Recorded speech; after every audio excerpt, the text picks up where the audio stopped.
Thereafter, the case came after the Constitution Bench decision. The matter was taken up by the Law Commission again for reconsidering the entire gamut of the Section 309 litigation. And ultimately, the Law Commission, by the report, 156th report in the year 1997, made a recommendation to the Government of India for retention of this Section 309. So as on today, as per the Supreme Court judgment, larger bench judgment of the Supreme Court, Section 309 still in the statute book, and the constitutional validity has been upheld by the Supreme Court.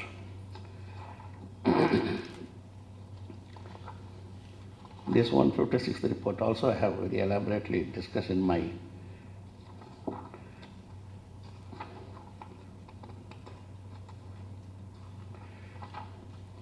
Verma J.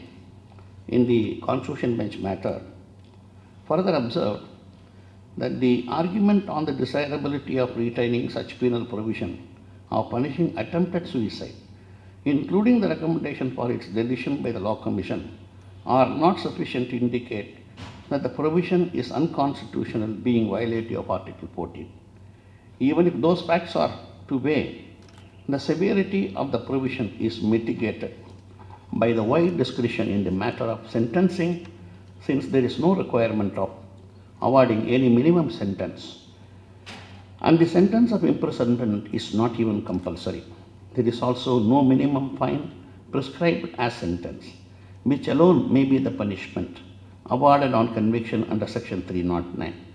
This aspect is noticed in the Ratnam's case for holding that Article 14 is also not violated. Now, there is a school of thought which advocates the decriminalization of the offense of attempt to commit suicide. They plead for compassionate and sympathetic treatment for those who fail in their attempt to put an end to their lives. They argue that deletion of Section 309 is not an invitation or encouragement to attempt to commit suicide. A person indulges in the act of attempt to commit suicide for various reasons, some of which at times are beyond his control. On the other hand, certain developments such as rise in narcotic drug trafficking offences, terrorism in different parts of the country, the phenomenon of human bombs, etc., have led to a rethinking on the need to keep attempt to commit suicide an offense. For instance, a terrorist or drug trafficker who fails in his or her attempt to consume the cyanide pills, and the human bomb who fails in the attempt to kill himself or herself along with the targets of attack, have to be charged under Section 309 and investigations be carried out to prove the offense. These groups of offenders under Section 309 stand under a different category than those who, due to psychological and religious reasons, attempt to commit suicide. Accordingly, the 156th report of the Law Commission, they have recommended that Section 309 should continue to be an offense under the Indian Penal Code and Class 131 of the bill to be deleted. The Supreme Court upheld the constitutional validity of Section 309 only by applying the relevant principles to adjudge the constitutional validity of the provisions. It did not go into the wisdom of retaining the said provision or continuing the same in the statute. Thus, it is seen that the law on the subject has been declared by the Supreme Court, which is binding on all of us. In my opinion, this is an issue which is the exclusive domain of the Parliament to determine whether to retain the Section 309 or to delete this provision. But as on today, we are governed by the judgment delivered by the Supreme Court, by the Constitution Bench. But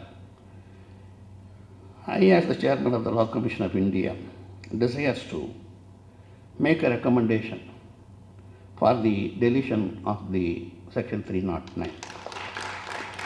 I have already prepared the report, and after due deliberation and discussion by our board members, the matter will be forwarded to the Government of India. The Government of India may accept our recommendation or may not accept. See, the duty of the Law Commission of India is only advisory in nature. So it is for the Government of India too. But one advantage is the earlier report submitted by the the Law Commission of India was accepted, and the bill was also passed by the Rajya Sabha when it was about to be taken up for discussion by the Lok Sabha. The House was dissolved and the bill got lapsed. So there may be still some hope that the present Parliament or the next Parliament may take up this issue for reconsideration, and they may consider the same also. Oh, you are here. I welcome our Commissioner of Police for this meeting also. There are other views also. I'll just complete in another 5 minutes. This apart, the World Health Organization have also agreed that having suicidal behavior specified by law as punishable offense has many negative effects at a public health level, from vital records, distortions to restriction and reduction of availability of health care to those in great need, not to mention reinforcing stigma and discrimination against persons who attempt suicide in their families. Moreover, punishing with imprisonment a behavior consequent to either a mental disorder or a social disability gives a completely wrong message to the population. There is also now evidence from countries that have repealed similarly old legislation of the overall improvement in those affected areas. The International Association for Suicide Prevention, France, has strongly supported the withdrawal by the Government of India of the status of attempted suicide as a punishable offense. It's a matter of record that most countries in the world who have had laws criminalizing attempt suicide have withdrawn those laws in the second half of the 20th century, justifying the withdrawal by the belief that attempting suicide is not a crime that should be punished, but rather a desperate reaction to a difficult like situation by people who usually suffer from a mental disorder. One of the fears expressed when all countries in Europe and North America decriminalized attempted suicide was that suicide rates may increase. There are no indications whatsoever that there was an increase in suicide following decriminalization, and in many instances it is thought that suicide decreased since more suicidal individuals received the help they need. Countries such as Singapore, which still imprison some suicide attempts, do not appear to have any benefits from those practices. For example, in Singapore, suicide rates have been increasing in recent years, despite their having suicide as a punishable offense. I will now come to my personal view. I also hope that India will join the countries of the world who had decriminalized attempted suicide in order to clearly communicate to suicidal individuals that they should seek help rather than avoid admitting to their problems for fear of imprisonment. In my view, SNEHA should be encouraged to pursue their efforts for the prevention of suicide with the help of others. As I said earlier, the International Association for Suicide Prevention, WHO, and the Indian Psychiatric Society also recommended the repeal of the law. Only handful of countries in the world like Pakistan, Bangladesh, Malaysia, Singapore and India have proceeded with this law. The apprehension that the repeal of the law would cause an increase in suicide is belied by the fact that Sri Lanka repealed the law 4 years ago, and the suicide rate is showing a trend in reduction. The persistence of this law leads to certain other difficulties also, which I have extracted as item 1 to 5 in my report. Then now, What is your right to live? I will deal with it in general. Every civilized legal system recognizes right to life. We are having a written constitution. There are certain basic rights which have been treated as fundamental by the founding fathers of the Constitution. Article 21 is one of them. It declares that no person shall be deprived of his life or personal liberty except according to procedure established by law. Section 309 of the Indian Penal Code makes an attempt to commit suicide an offence, punishable with imprisonment up to 1 year or with fine or with both. Thus, right to life is also considered to be a duty to live. Ordinarily, therefore, an individual has no right to end his life. He has to perform his duties towards himself and towards the societies at large. What is the ambit and scope of right to live? It is settled law that life does not mean animal existence. Before more than 100 years, it was recognized by the US Supreme Court in the leading case, Munn vs. Illinois. This principle is recognized by our Supreme Court in the Delhi administration's case and in various other cases. After Maneka Gandhi's case, various rights have been held to be covered by Article 21, such as a right to go abroad, right to privacy, right against solitary confinement, right to speedy trial, right to shelter, right to breathe in polluted environment, right to medical aid, right to education, etc. Thus, life does not mean mere living but a glowing vitality, the feeling of wholeness with a capacity for continuous intellectual and spiritual growth. I will now come to my concluding remarks. In the opinion of the majority, distinction must be drawn between suicidal death and mercy killing. Life is the gift given by God and He alone can take it. That is the general opinion. Premature end of life cannot be approved by society. But when an individual is suffering from incurable disease or severe pain, mercy killing should be permitted to see that his agony comes to an end. It is therefore imperative that criminal law should not act with misplaced overzeal. It should come into the picture only when it becomes necessary and where it can prove an appropriate and effective machinery to cure the intended evil.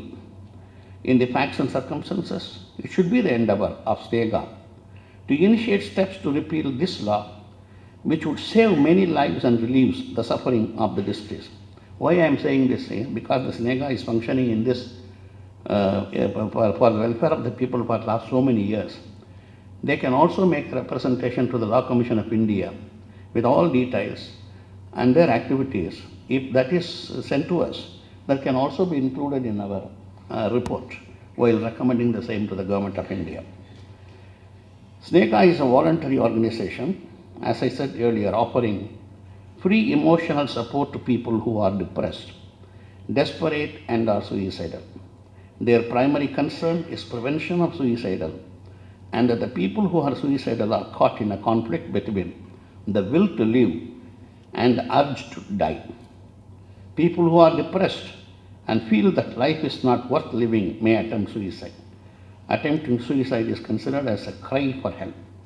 So far, more than 150,000 people have sought the services of SNEHA since 1986.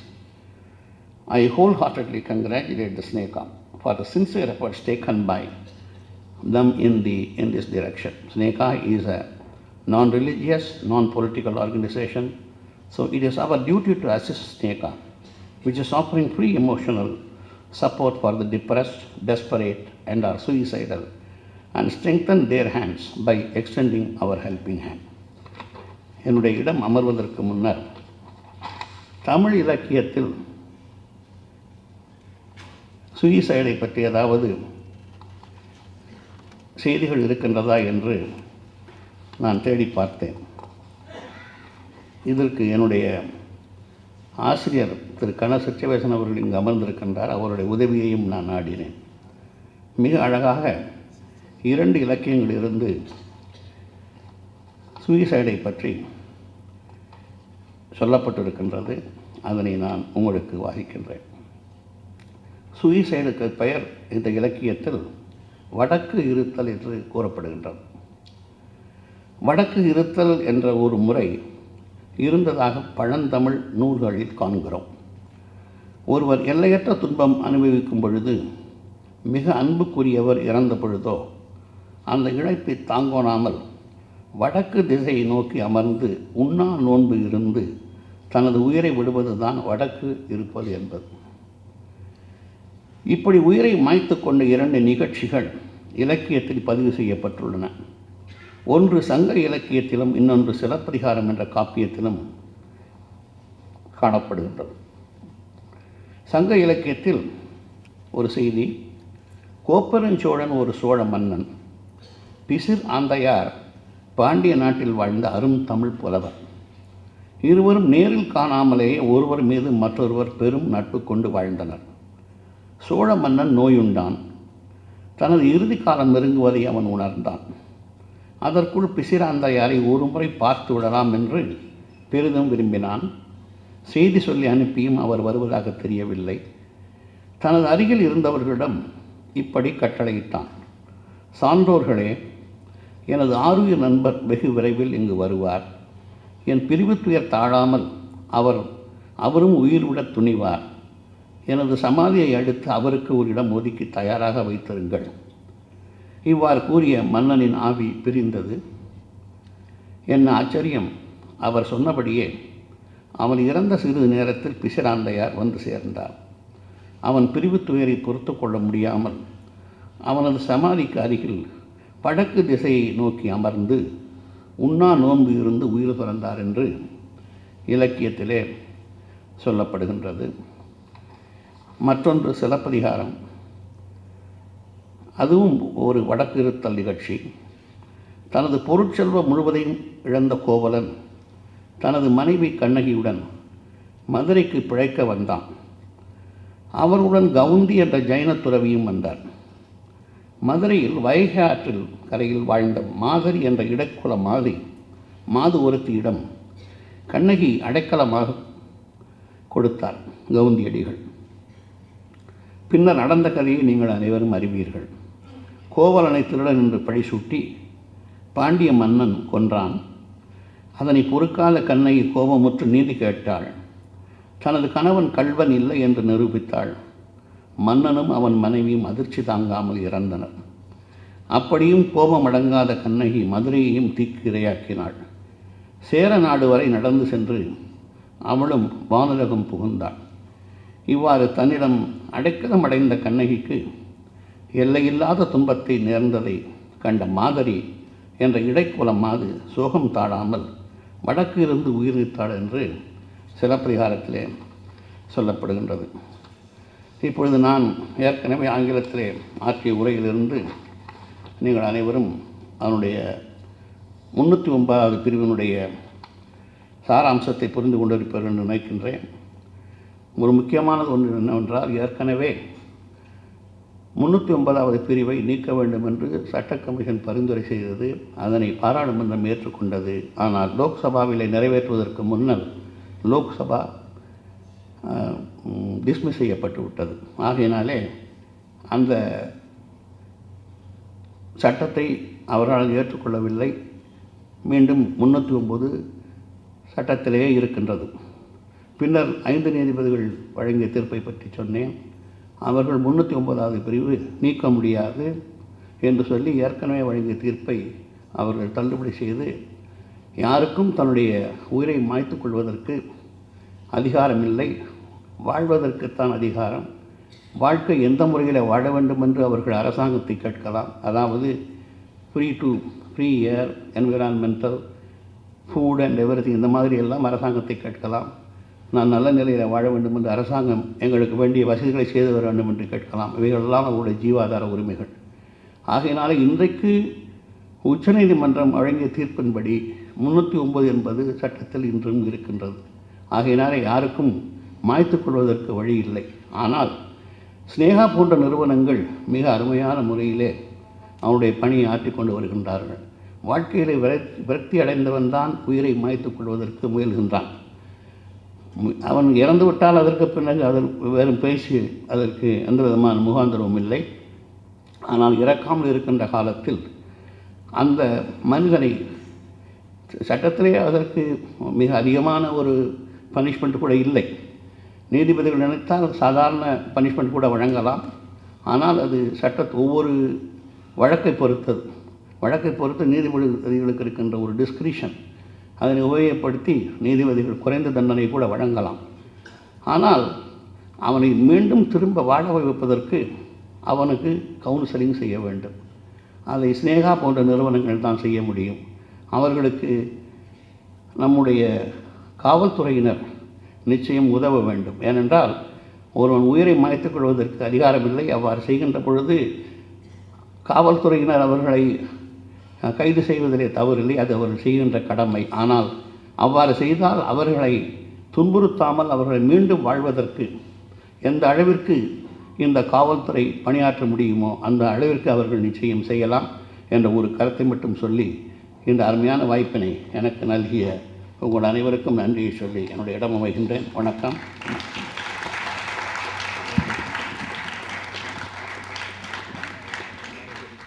Thank you, sir, for the thought-provoking and illuminating talk. Let's welcome Shri Nanjal Kumaran, IPS Commissioner of Police, and I request a SNEHA volunteer to honor Shri Nanjal Kumaran.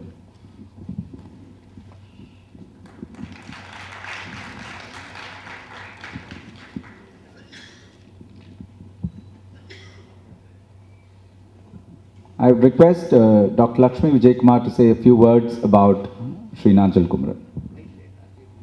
Good evening. I won't take up much of my time to again repeat, but I just want to tell you what we are planning to do.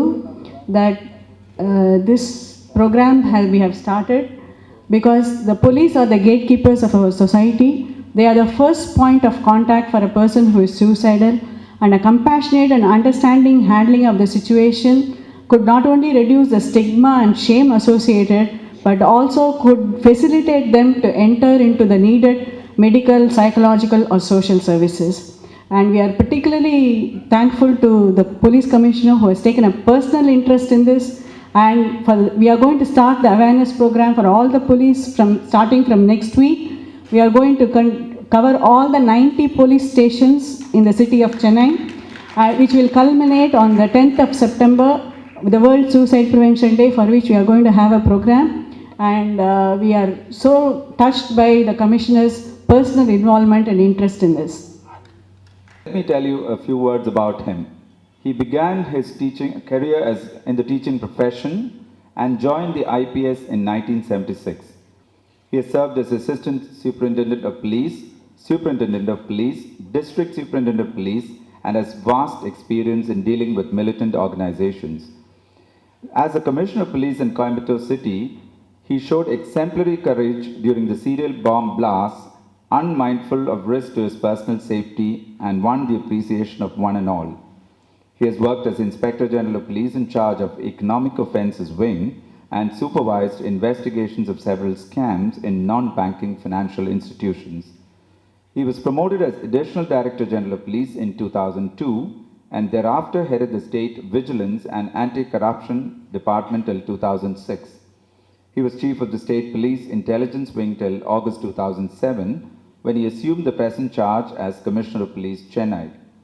In recognition of his exceptional public service, the government has honored him with the decoration of the President's